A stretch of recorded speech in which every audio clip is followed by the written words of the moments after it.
You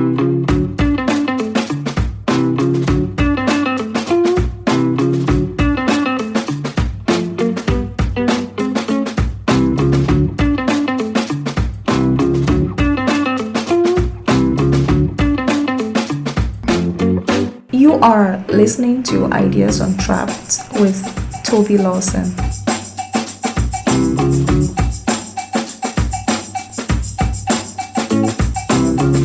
Hey everybody, and welcome to another episode of Ideas Untrapped podcast.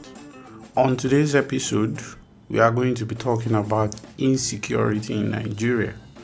If you ask any Nigerian today what they think the number one problem that political leadership should tackle is, I am fairly certain that security will be the overwhelming answer. For example, in the last week alone, there have been 2 deadly attacks in Ondo and Kaduna states, with scores of people murdered in their homes and places of worship. Go back a week further than that, and the number of such murderous attacks would have risen to 6. If you go back a few months further, you count dozens more of such attacks with thousands of people killed or kidnapped. What many Nigerians find depressing is that the problem is worsening and spreading to all parts of the country without any hope that it might abate anytime soon. Politicians seeking elective positions in the next year's election are making promises to end the crisis. But given how much it has worsened under the current administration, despite similar promises, leaves very little room for optimism. In the light of this, I speak to my guests on today's show, James Barnett and Dr. Murtala Rufai. Our conversation is about what is now known as banditry in the northwest of Nigeria. We talked about the origins of banditry, the nuances of the many factors at play, corruption, and the failure of local governance. Dr. Murtala Rufai is a professor of history at Usman Danfodiyo University in Sokoto, Nigeria, and a fellow at the Center for Democracy and Development West Africa in Abuja. James Barnett is a Nigerian-based Fulbright researcher, a non-resident research fellow at the Hudson Institute in Washington, and a fellow at the Institute of African and Diaspora Studies at the University of Lagos. Together, they have written some of the most illuminating and detailed analysis on the banditry phenomenon based on months of underground research and interviews. My best hope is that people with the relevant authority and legitimacy learn from their work and start doing the right things to tackle this problem. Ideas Untrapped is sponsored by iInvest. iInvest is Nigeria's foremost digital platform for trading financial products like treasury bills, fixed deposit notes, commercial papers, euro bonds, and many more. It is the leading financial services marketplace that gives you access to investment opportunities from various financial services providers within a single secure platform. Download the iInvest app on your Google Play Store or iOS App Store today and start investing at your convenience from anywhere in the world. Terms and conditions apply. And now, let's listen to the podcast.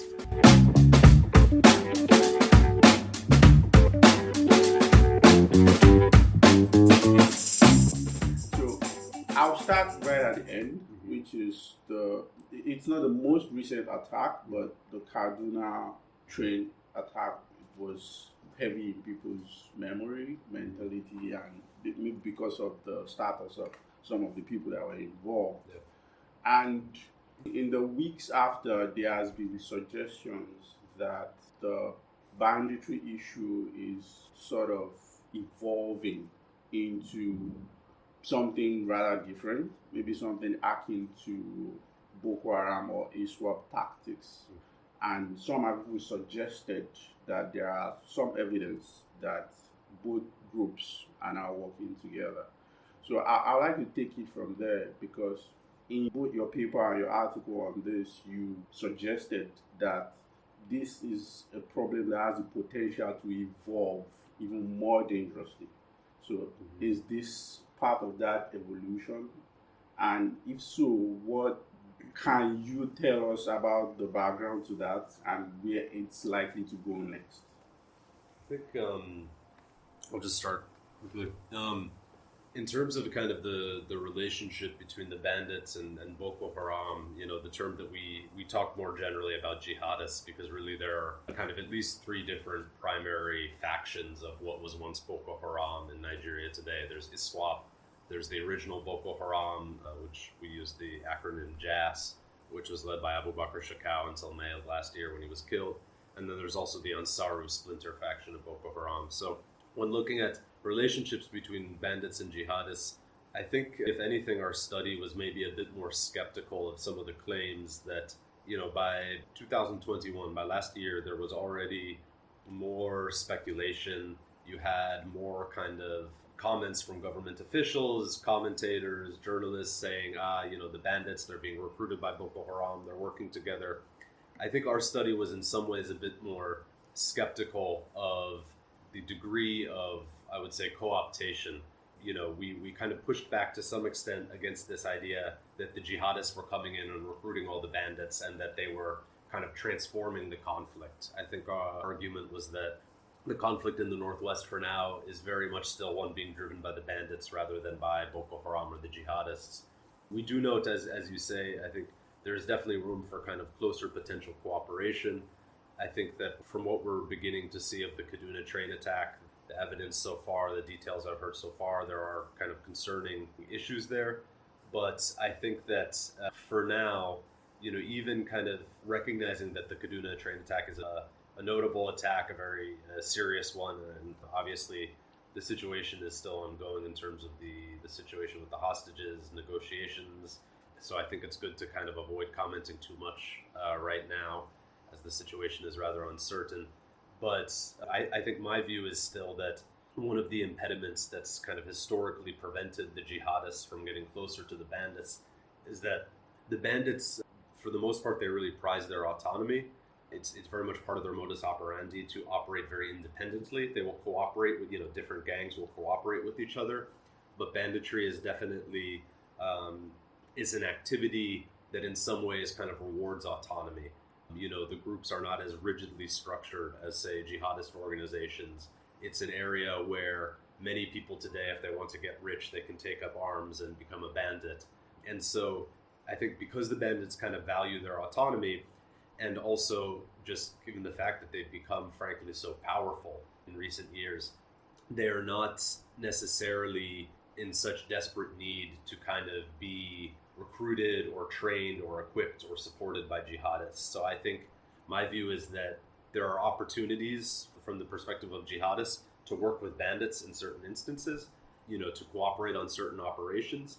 But I think, as we've seen with, for example, especially the group Ansaru, which has tried in the past several years to recruit bandits to say, you should stop acting like bandits, you should join our group, your fight is not with Muslim people, it's with the Nigerian government.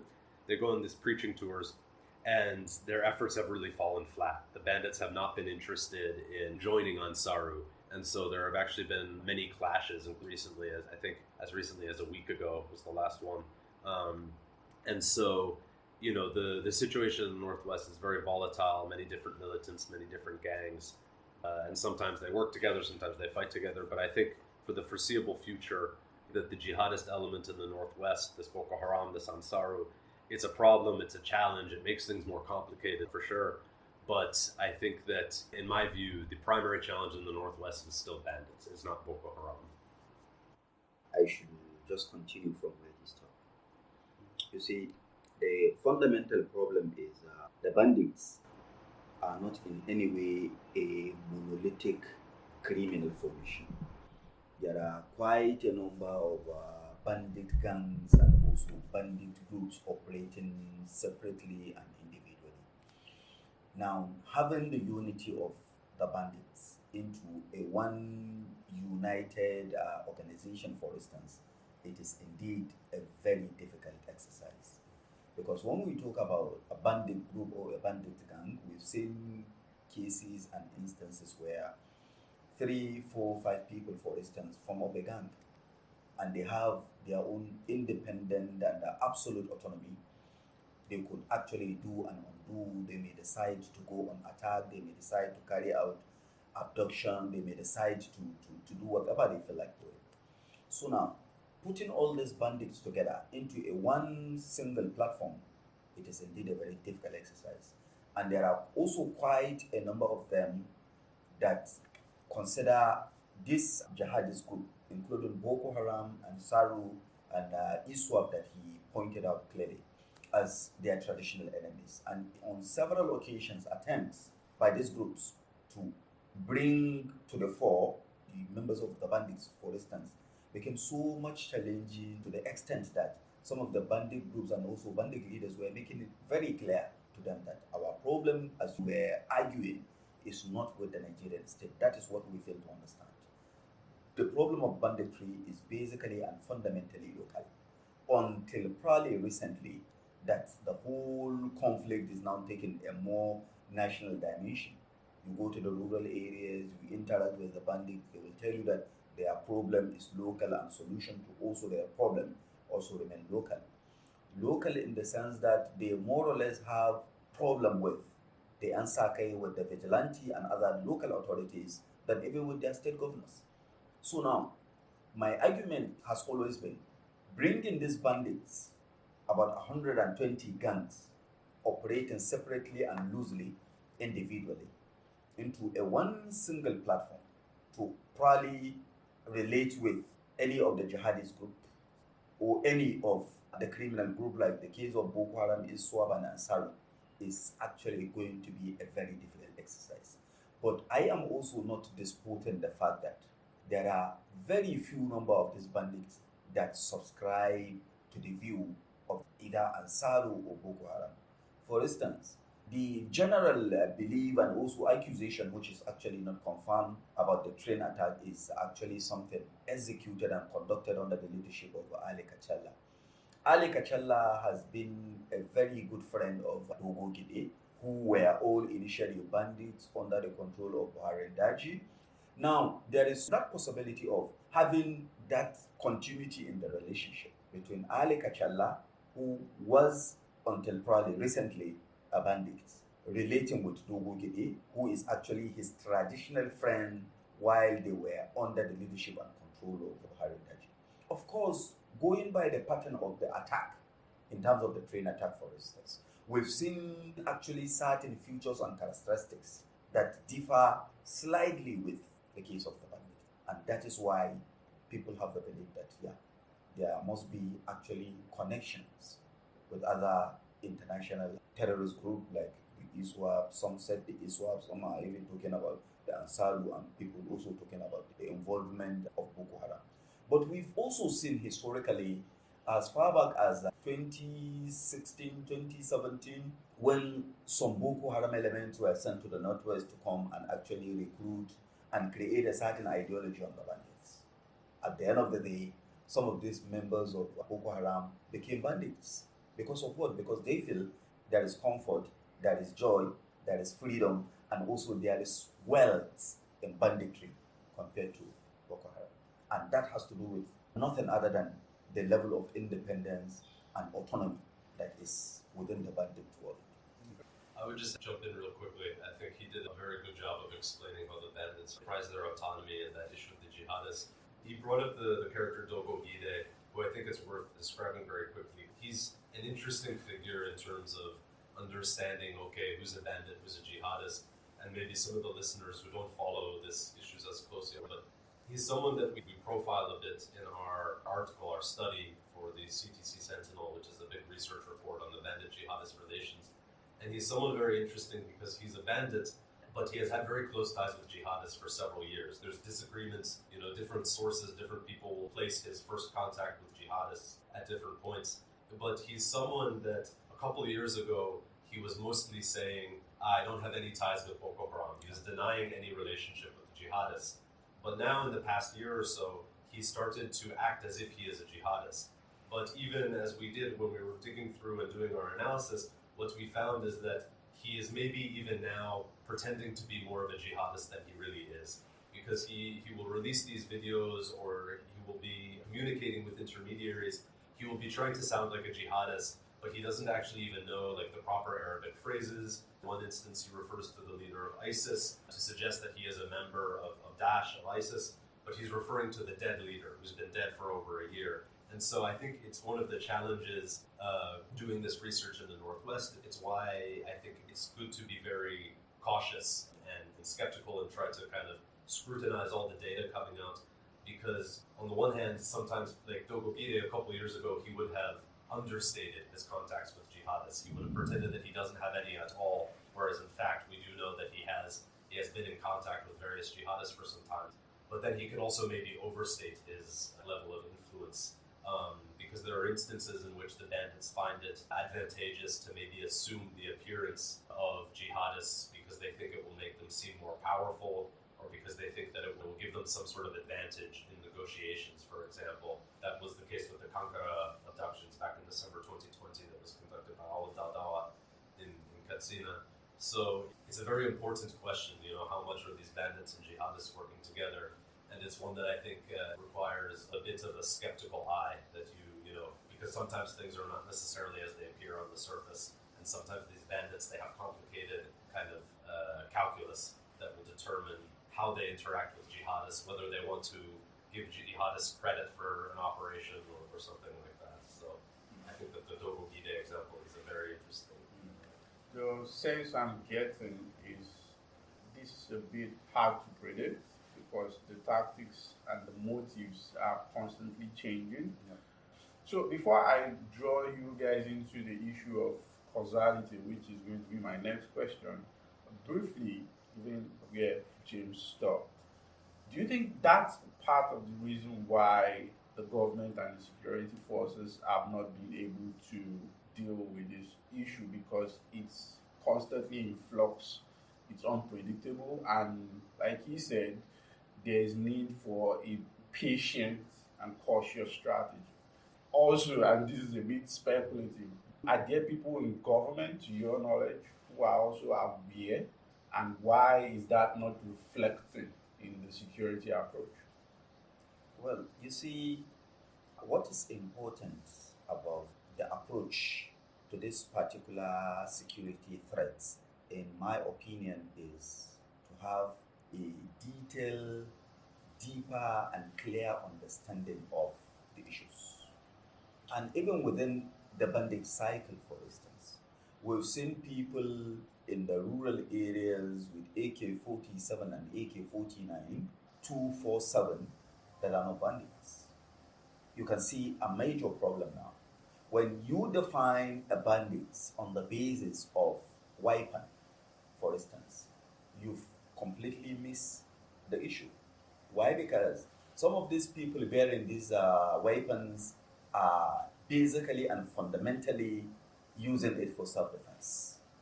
Without these weapons, for instance, the bandits will, within a twinkle of an eye, wipe them out.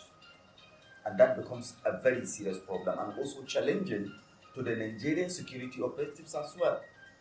So now, the government actually, in my opinion, the security operatives are doing their utmost best. But their best is not enough. It is not enough because there is still a gap. And what is that gap? A knowledge gap of what actually is happening in the field. It's not just about going kinetic.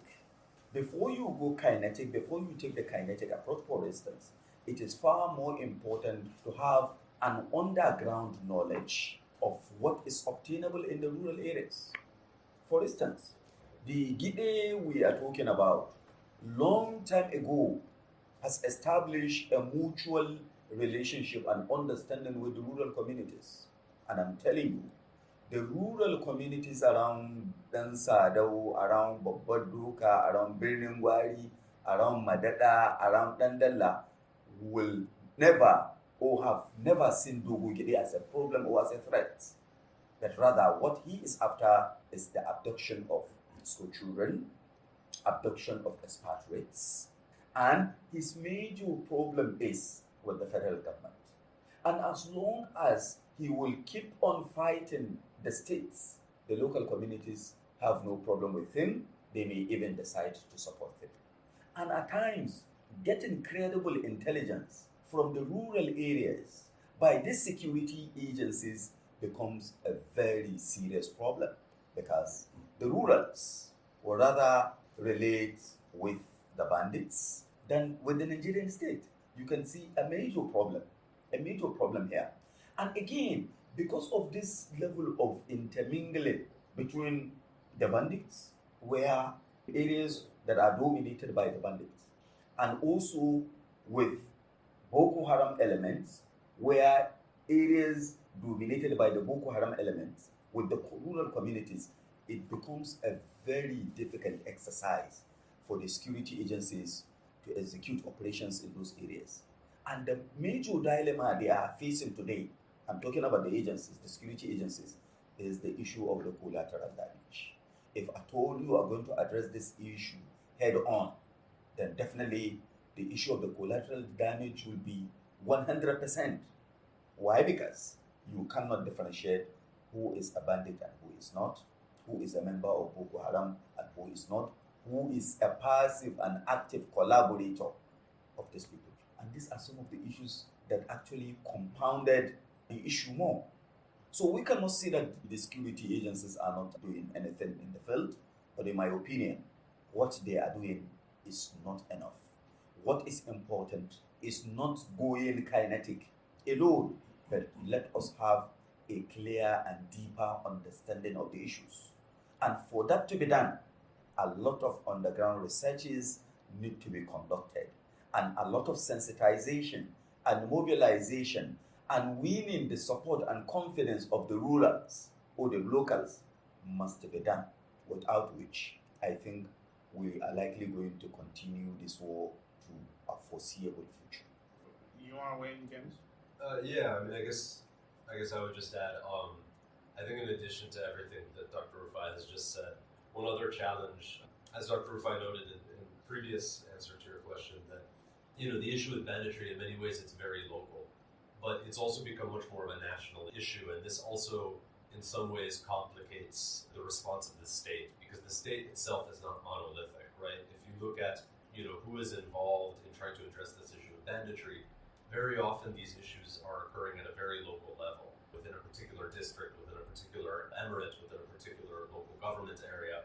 But also it's become much more of a national issue. The security forces, particularly the military, since the launch of the first major military offensive, Operation Harman Kunama, that was now, 6-7 years ago, the military has also been engaged in the Northwest in these anti-banditry operations.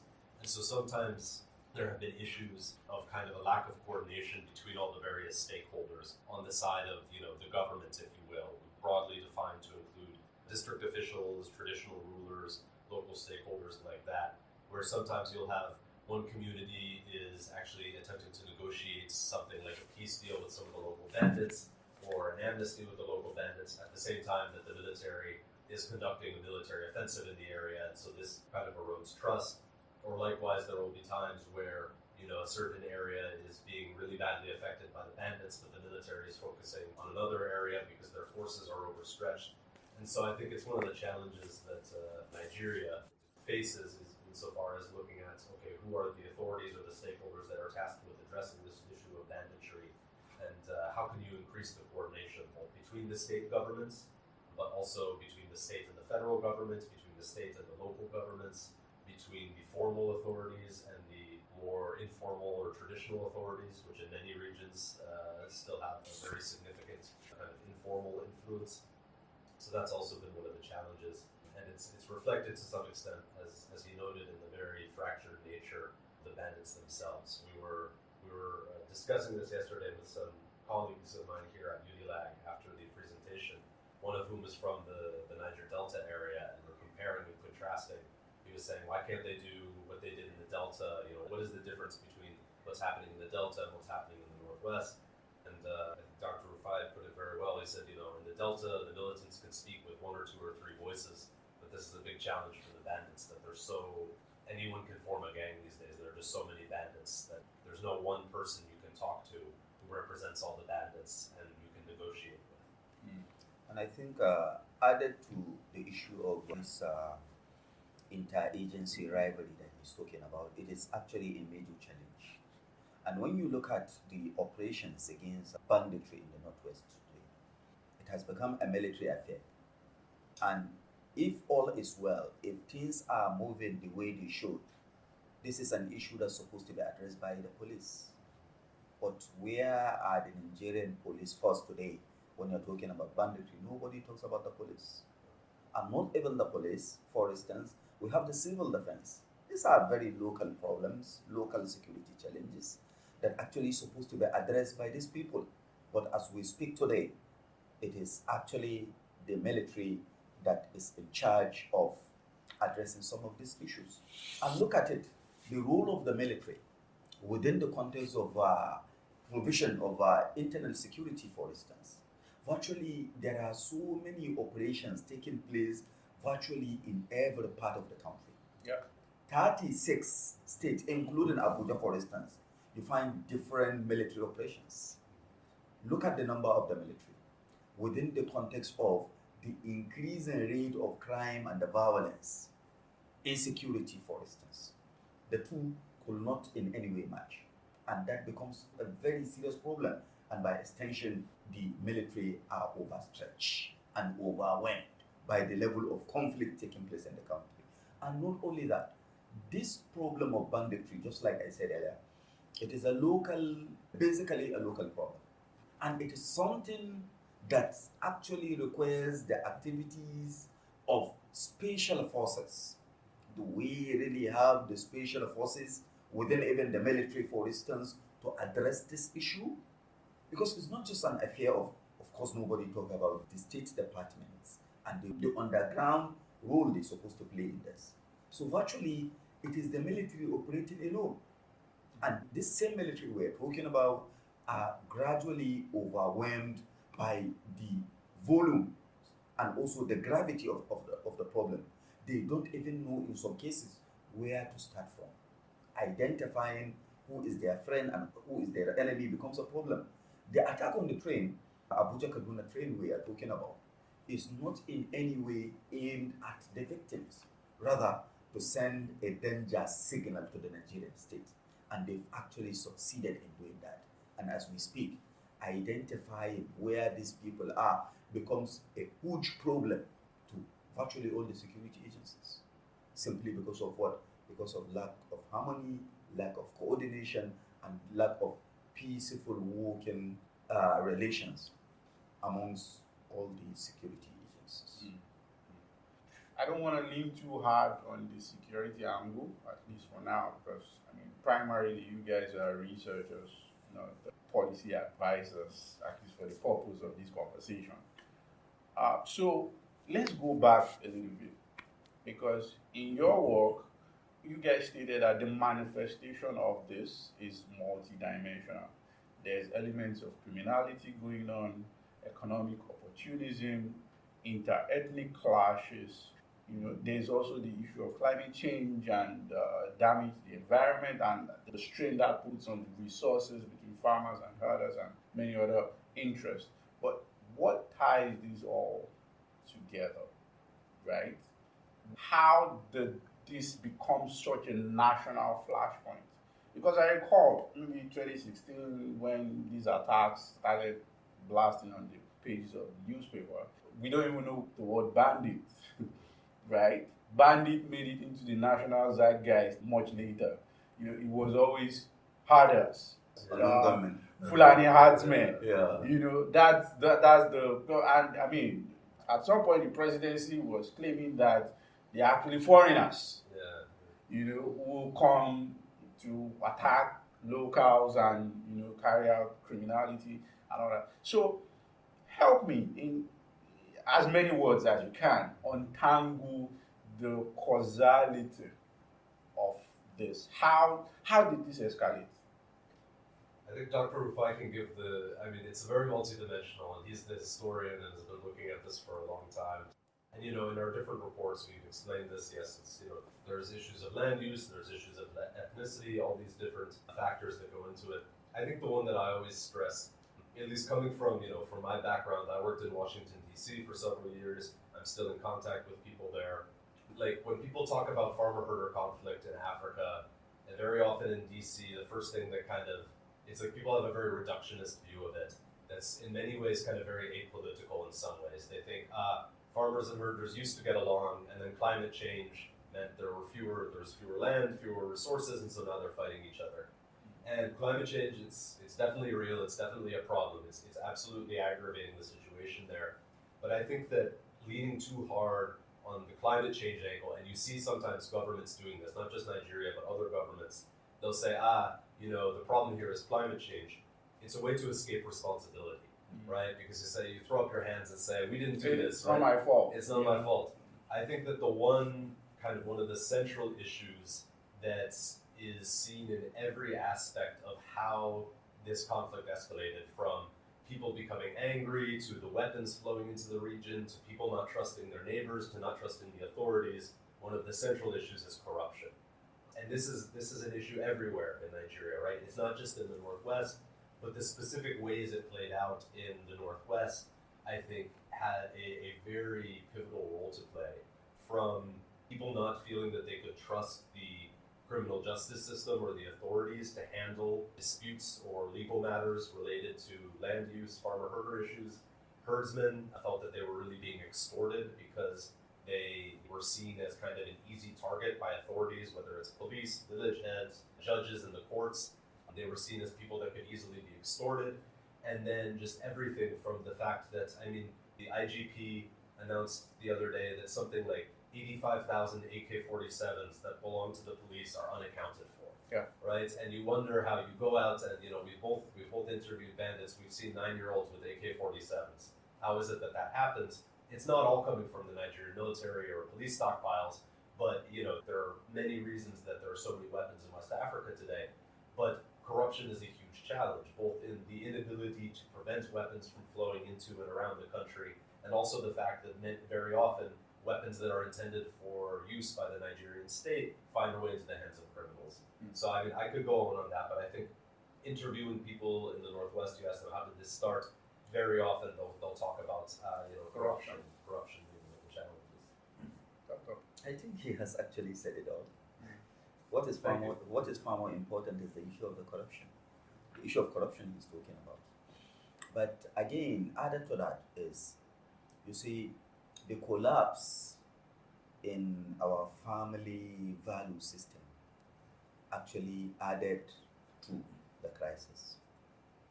Situations where we have families that could not in any way take care of their children within the context of, in some cases, poverty, unemployment, underemployment, all play significant role in the conflict. And also within the context of the traditional authorities, again, it becomes a very serious problem. And the point he pointed out on the issue of corruption within the traditional rulers contributed significantly to the escalation of the conflict. But there are lots of issues lumped together, more especially this issue of injustice. All people contacted and also interviewed on this issue of rural banditry are pointing to the issue of injustice. Injustice in all sense of the word. Injustice from the traditional authorities, injustice from the security agencies, injustice from virtually every angle of the society.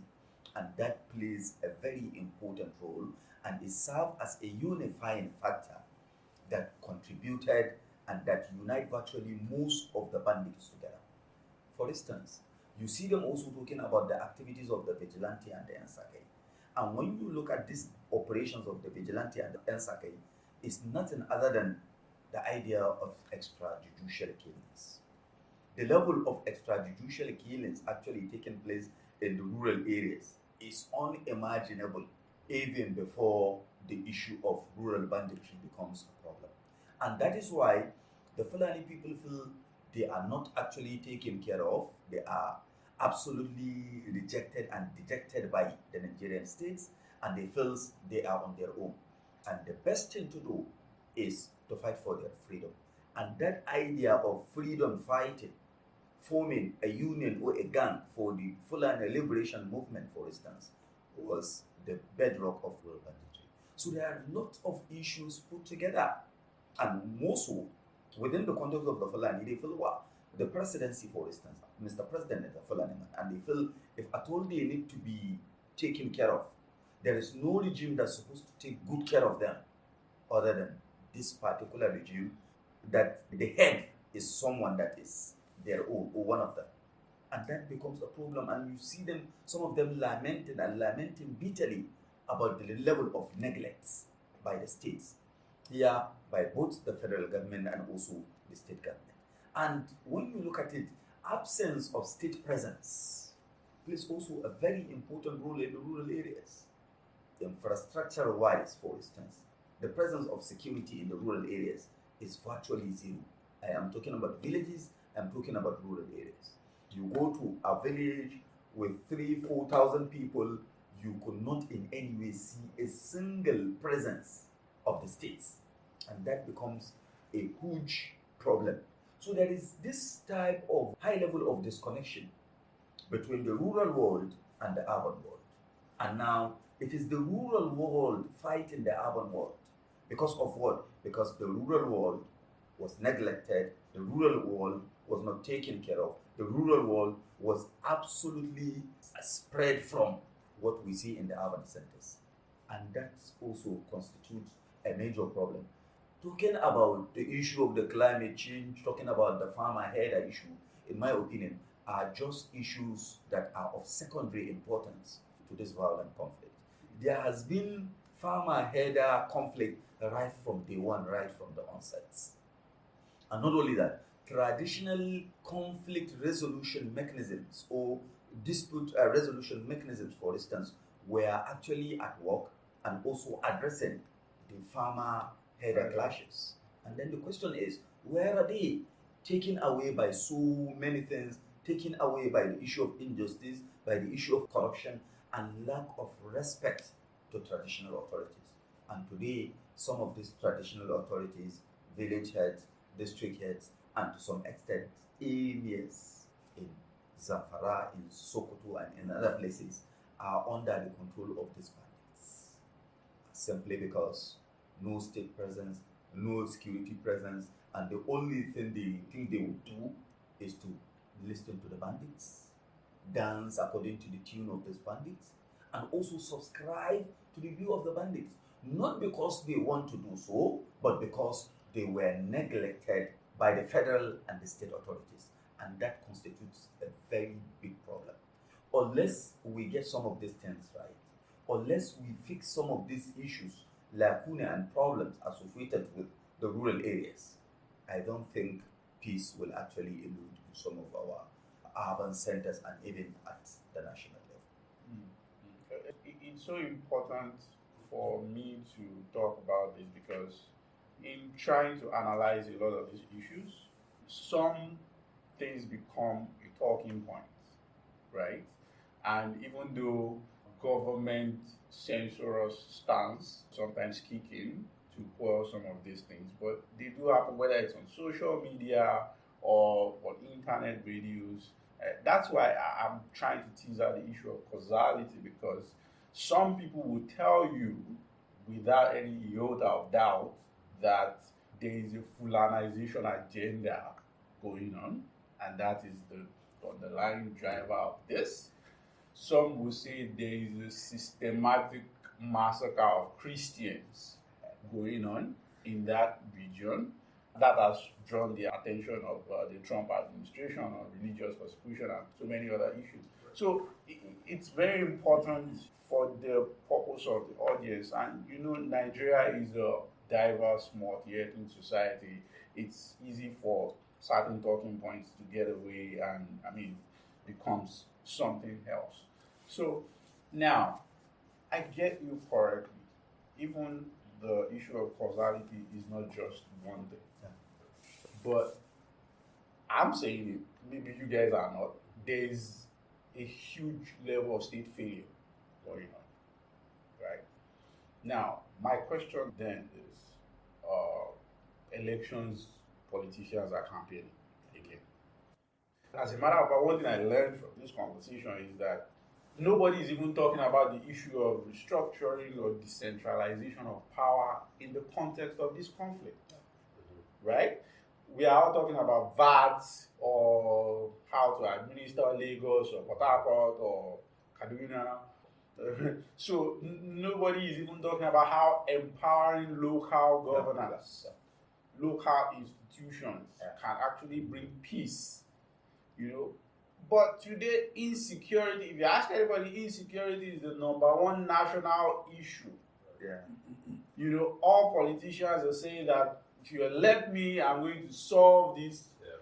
So then my question is, given the level of state failure that I am saying that I can tease out from this conversation, if you had to sketch some kind of starting point or an attempt at addressing the issue, where would you start from?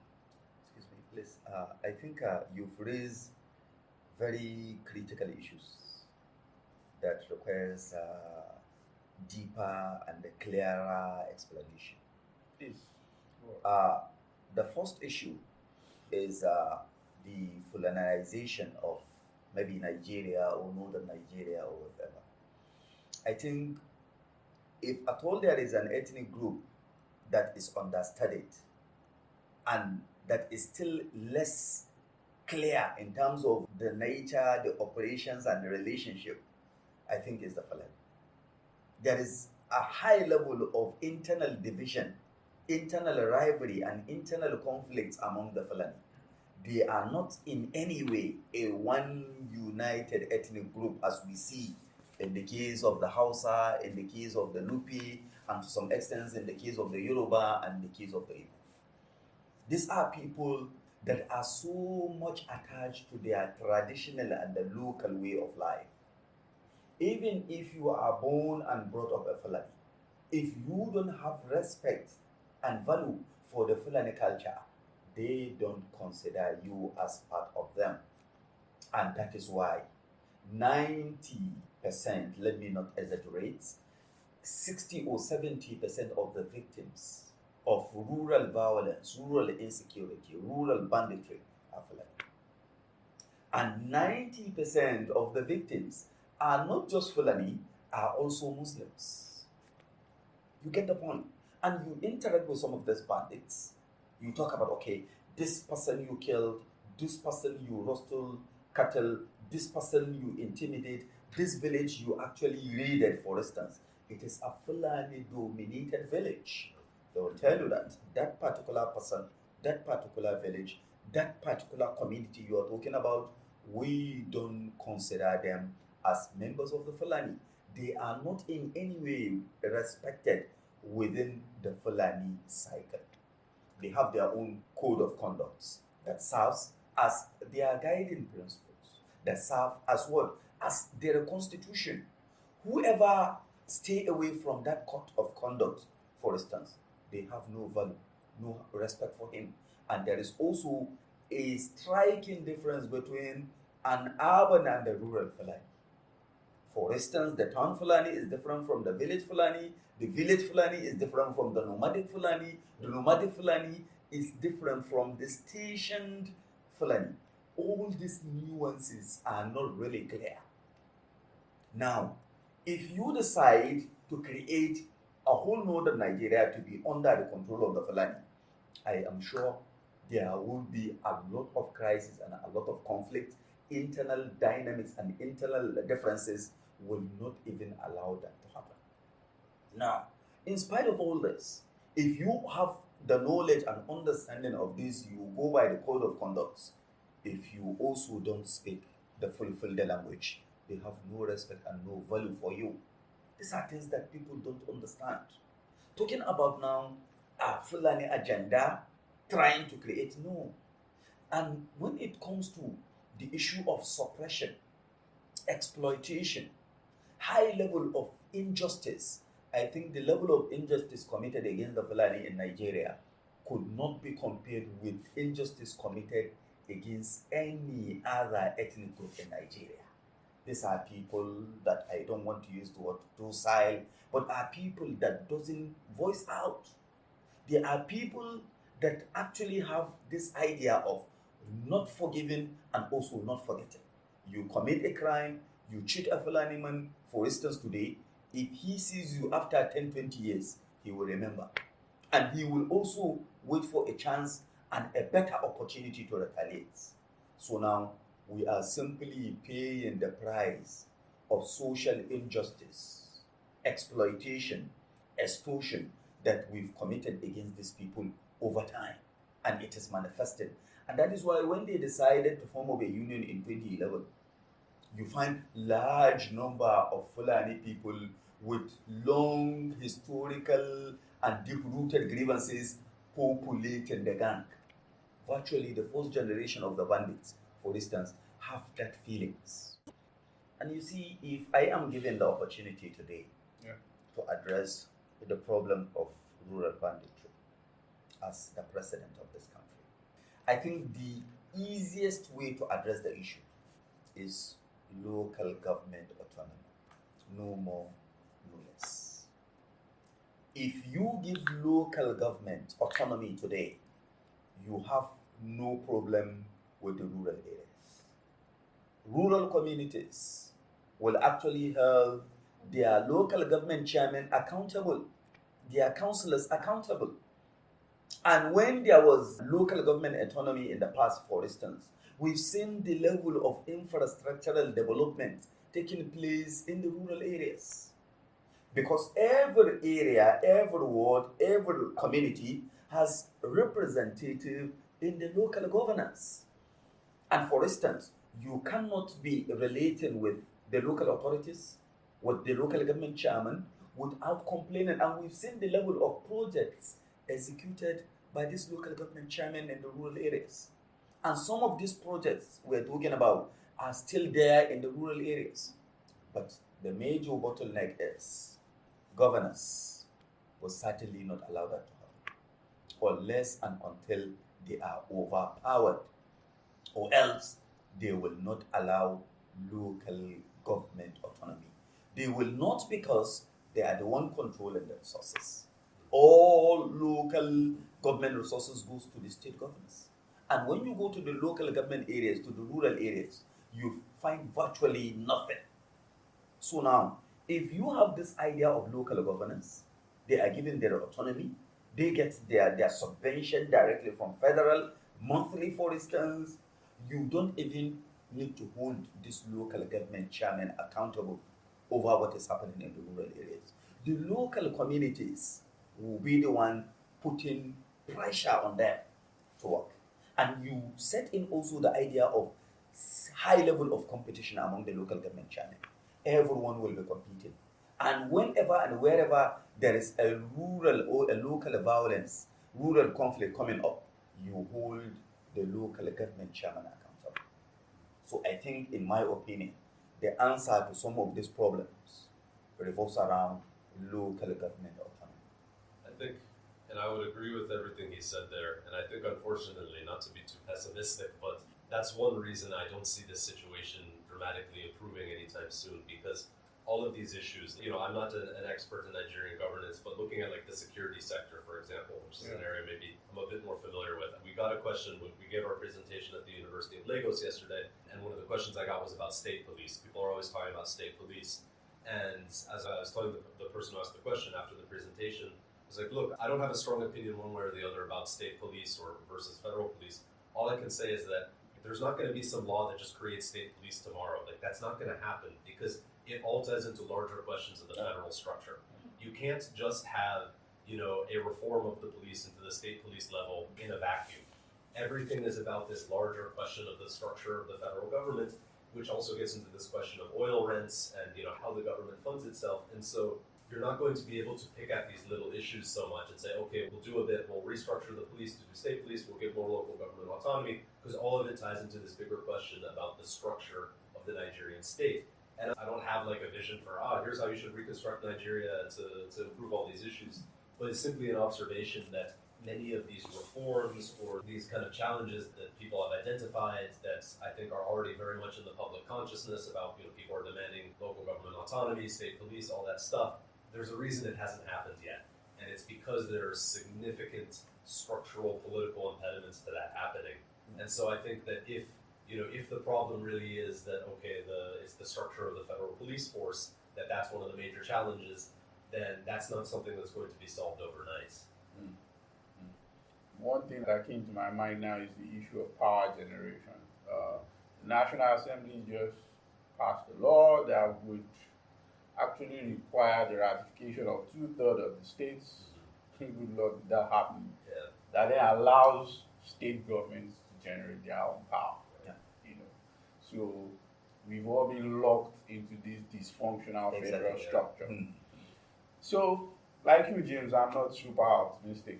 But one thing I want to push you guys, your work is gaining a lot of exposure, and I'm sure a lot more international exposure is still ahead. Hopefully there will be a book.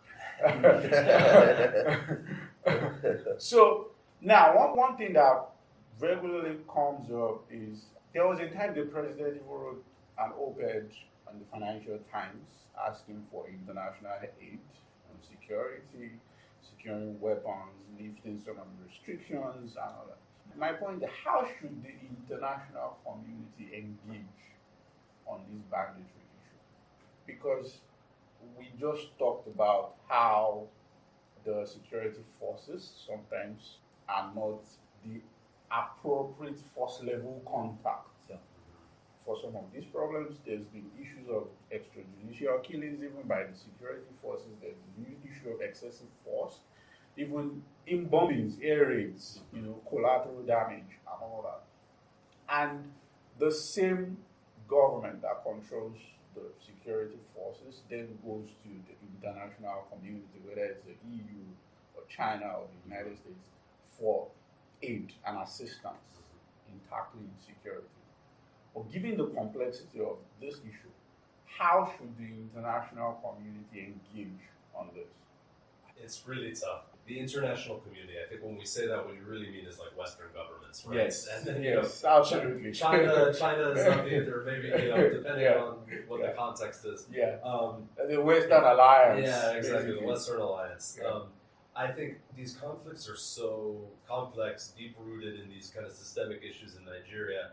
And frankly, we just don't have a great track record. Speaking as an Oyibo man, we don't have a great track record of kind of intervening in complex conflict situations like this. I think that one thing that I was very wary of, this is something that we kind of touch on a bit at the end of our study on jihadization, is that, for now, the bandits have a much more parochial local agenda than jihadists. These Ansaru, one of the things that was really interesting, interviewing people who had heard Ansaru preach in their villages, in these villages in Birnin, they would say, Ansaru, they're always complaining about America. They're always saying, your fight is not with Nigeria, your fight is not with this, your fight is with America, they're the great Satan, they're hurting us. And these people, they think, that doesn't really resonate with them. They think, no, my complaints is with the local governments and, the fact that I don't have road and a school and stuff. They're not thinking in terms of this big ideological struggle. I think it's the same for the bandits, I was able to interview several bandits who, they see me, a foreigner, a Christian man, they're just, they're very interested. They want to learn, what's they're even asking, what's Bature land like? Are there different tribes of Bature? They're very curious. They did not have these strong preconceived notions about kind of the West and whether or not it's a friend or an enemy. It was very remote to them, And so I think that if you had the kind of Western powers coming in and taking a more visible role in, for example, security assistance or something, then in some ways you'd be giving propaganda to the jihadists, right? And I'm not saying anyone's suggesting this now, but since your question was, okay, the Nigerian military is not handling this situation sufficiently, what can the international community do? I do not think that the answer is to kind of take on a more forceful role, right? If you had these like Reaper drones flying over northwestern Nigeria, these bandits, their fight is a local fight, but all of a sudden they're getting pursued by US military hardware. They go, what's happening? Then that's the moment that Ansaru can say, we told you, see, your real enemy, it's America. You weren't bothering anyone, but these Americans, they're ideologically hell-bent on killing Muslims, and so that's why you have to join us. So I think And this is a very long way. I'm not giving you a satisfactory answer because I'm essentially saying what I think we shouldn't do. But I think that it's important to stress that kind of level of caution that whatever approach the international community, in scare quotes, takes, I think it needs to be very careful, very clear to let Nigerians lead on this, to not be taking too visible a role in some ways, especially on the security front.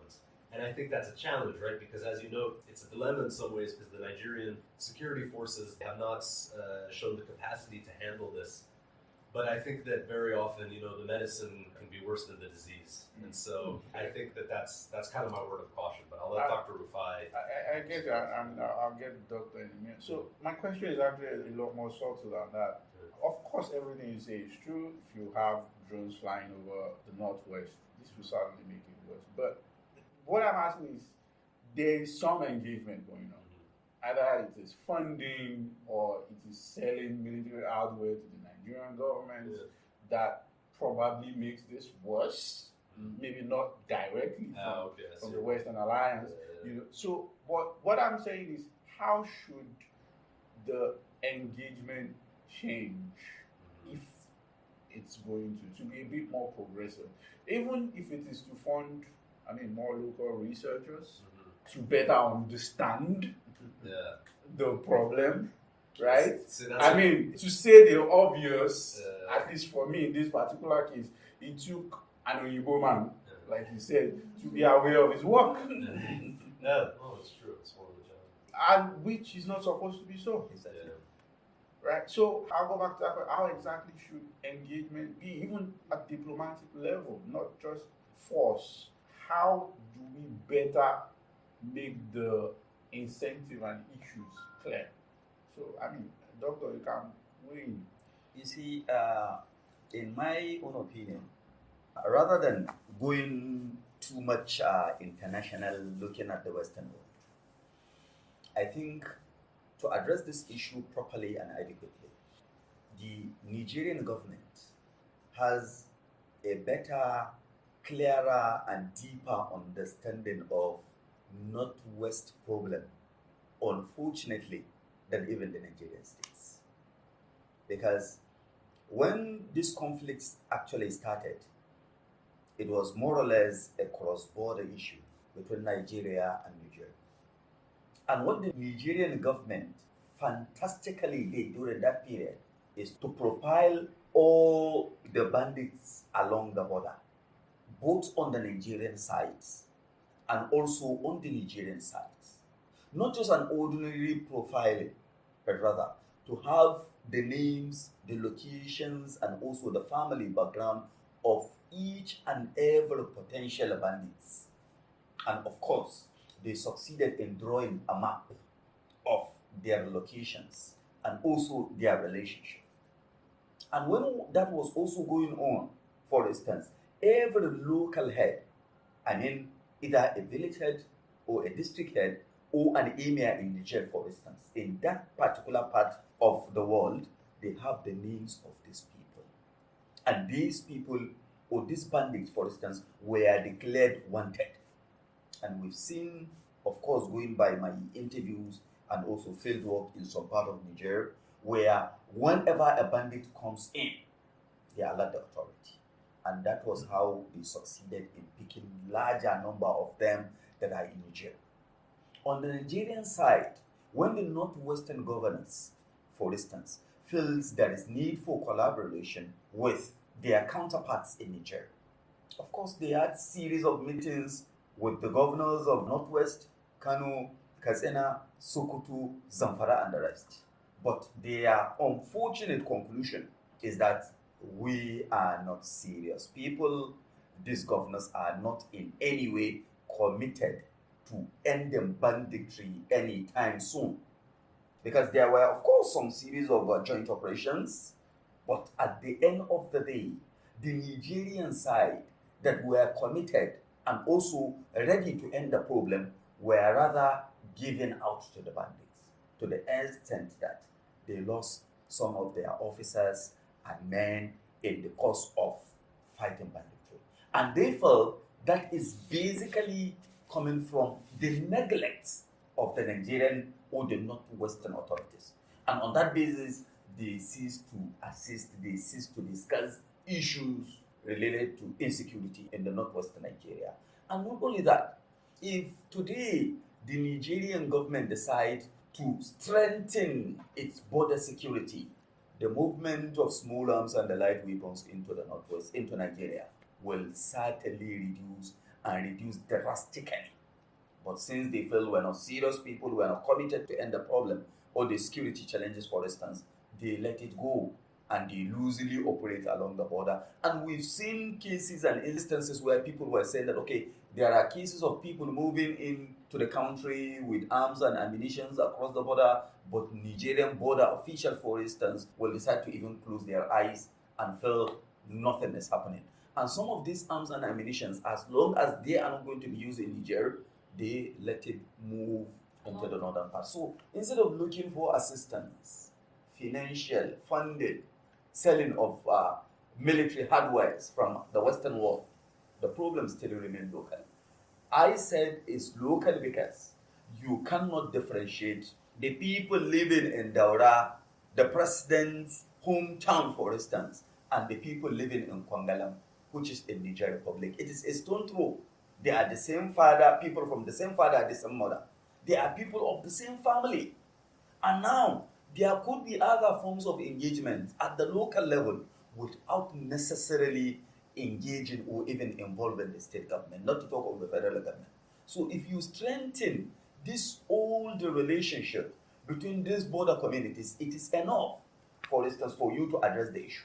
And the unfortunate scenario, the unfortunate happening now is that you see 2-3 kilometers, for instance, if you take Ilela, you can trek from Ilela, which is in Nigeria, in Sokoto state, to Kwani, which is just 3-4 kilometers to Kwani. And you see absolute peace, absolute security, absolute harmony in Kwani, and high level of insecurity in Ilela. And what the larger number of the people in Ilela do now is when it is 6 o'clock, they trek down to the other side of the border to sleep, not to some extent, not to even sleep in houses, in villages. They sleep in an open space along the border, wake up in the following morning and move to Nigeria for their daily business and economic activities. So one begin to wonder what is actually happening. Not only in Ilela, you go to Kwangalam, you find the same thing. You go to Menuja, you find the same thing. You go to Jibia, you find the same thing. You ask question, what is actually happening? And today, some of these border communities have more confidence, trust, pride on the Nigerian security than Nigerian security. And in an event of attack, they rather call the Zandarma, for instance, in Niger, to call other security operators along the border in Niger than to call Nigerian security operators. So the trust, confidence is not there at all. So if now we can strengthen international relations within these border areas, look at issues around ECOWAS protocol, for instance, free movement and all that, strengthen that aspect. I think it is something that will go a long way in addressing some of these challenges, rather than seeking for funds, military hardware, support from the international communities. Yeah. And no right-thinking nation in the Western world will engage itself or involve itself in the mess that is happening in Nigeria, because it is a local problem. I hope not. It is a local problem. You get the point. And probably the only thing I think they will do in cases like that is to provide probably the necessary advice, the necessary military training and all that.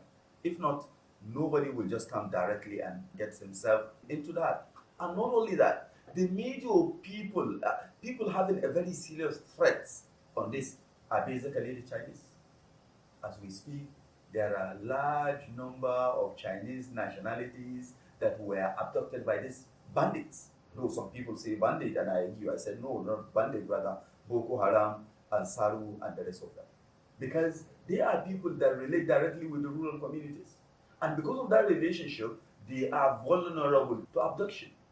And unfortunately, if you interact with some of these Chinese nationalities, the information and the news you will get from them is threatening.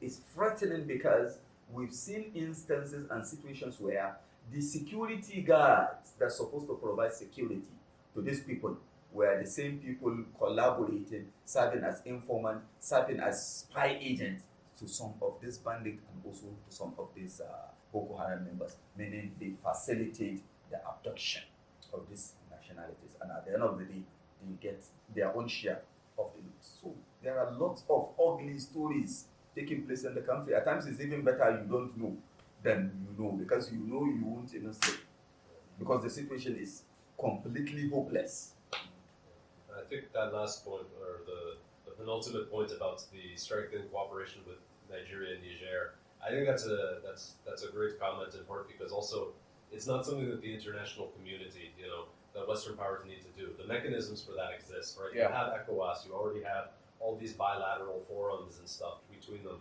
So it's just, there needs to be the political will on both sides to actually work together on this. This isn't something that you need to turn to Washington or Brussels or London for. These mechanisms for regional cooperation already exist. It's just a question of whether there's the political will to use them to actually channel effort towards addressing these issues.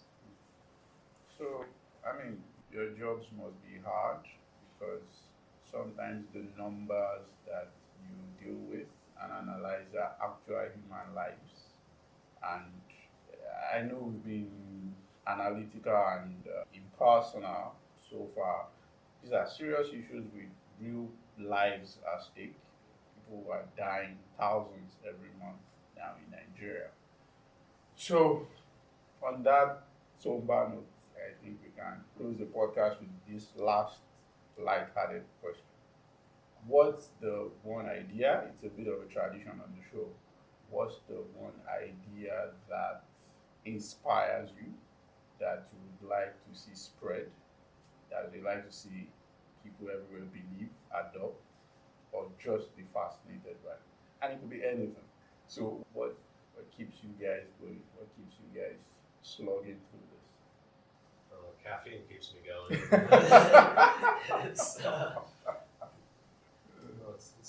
It can be hard to be optimistic sometimes, but I think seeing, I don't know, maybe it's a bit banal, but seeing the energy that many of my Nigerian colleagues have for actually trying to address this issue, I think that helps me avoid fatalism maybe. I think even Dr. Rufai, we're sharing accommodation here in Unilag, and he was up several hours later than I was last night. He was up before me, and so I think sometimes if I get fatalistic or tired, I remember that there are a lot of good people, not just Dr. Rufai, that I have the benefit of working with a number of colleagues in Abuja, Kaduna, people up in Gusau, who genuinely believe that there are solutions to this that they need to be pushing for, and for them the stakes are much higher than they are for me. I have to be honest about that, And so I think that seeing the enthusiasm, the energy that people bring to this, it acts as a check on my kind of instinct towards pessimism and fatalism, and I think that's important. I think for me, all I want to see is peace, harmony, inter-community relations and inter-community collaboration that actually used to happen in the past, where we have a free rural world. People operate freely, relate freely, and that love for one another is there. But the unfortunate story is that today, no trust, no freedom. In fact, nothing works actually in the rural areas. And you interact with the rural communities, more especially in Zamfara, where I moved and where I conducted a larger part of my research. Some of these people will tell you they don't need anything from the state governments. All they want at the moment is nothing other than peace. A peace that will actually give them an opportunity to continue with their socio-economic and political way of life. They have their own definition of comfort. If it actually rains cat and dog every year, they consider themselves as the most prosperous people, because it is from that rain, the grains they produce, different types of crops they harvest, for instance, that they run their daily and the yearly life. An ordinary farmer in Zamfara, in Katsina, in some part of Sokoto, is not in any way poor, going by our own definition of poverty line, and also someone to be poor. Why? Because they have their own way, local and the rural way of life. They harvest, they rear their animals, and you see them every year paying money, millions, to go on pilgrimage Hajj without intervention from the state, without a penny from anybody. And of course, from the foodstuff, they sustain their life. And they will tell you, if at all there is anything they need from the state, is the infrastructural facilities, particularly the roads, access roads, where they will access the markets. No more, no less. They don't need electricity, for instance. They will tell you that take away your education. They don't bother about that as long as they have operational Islamic schools, for instance. They will tell you that take away even your justice system as long as their traditional village heads are strong, alive, and active to their responsibilities. They believe in them and they are capable of providing them with absolute justice. So all this beauty in the rural areas are today no more. And what do we see in the rural areas today? A high level and increasing number of internally displaced persons. People that were millionaires, I mean millionaires in the actual sense of the word, before banditry, today are beggars. Today lives from hand to mouth. They have become so much degraded, wallowing in absolute and abject poverty as a result of this rural conflicts. And what do we see in the rural areas today?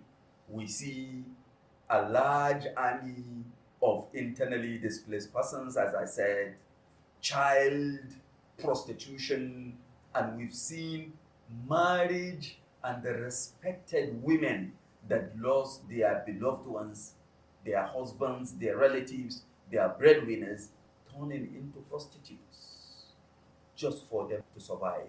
And the unfortunate story is that nobody cares, nobody reports, and nobody tends to know that some of these things are happening. You will understand this better if you go to some of the rural areas. They are poor not because they are naturally being poor, but because they were denied access to their farmlands by the bandits. And their own definition of life is land. Life begins and ends with land. If they have access to land, and in farmlands, for instance, they have access to a decent living and also to a life that could be compared with any other life in the urban centers. They don't need your water supply, they don't need your electricity, they don't need anything that one could think of within the context of a comfortable life in the urban center. They are rural setting, they are comfortable with it because you see some of them spending 5-6 years without coming to the state capital. You ask them, you've never been to Gusau, for instance, which is your state capital. He will tell you, what will I do in Gusau? If at all you see me in Gusau or any of the urban center, probably I'm going to the airport, flying out to Mecca. And look at it. These people will also tell you that the best people you can easily manage, govern and administer with ease, are Nigerians, are also the rural dwellers. You live a comfortable life, you steal their money, you engage yourself in corruption, they never bother. All they want is peace. If you give them peace, continue with your life, because their belief is that in the year after you will account for your deed. And that is where the problem lies. So in my opinion, I want to see life going back to normal, the way it used to be in the past, a prosperous and happy rural areas. Thank you very much. Thank you very much, Dr. Rufai. Thank you, James. It's been fantastic talking to both of you. And hopefully when next we speak about these things, we'll have improved. Hopefully. Thank you both so much. If you haven't done so already, you can subscribe to the show on any of your favorite podcast vendors. That may be Apple Podcast, Google Podcast, Stitcher, Spotify, or any of the rest. Don't forget to rate us on your platform. It helps others find the show. Or you can just listen or download on our website, www.ideasontrapped.com.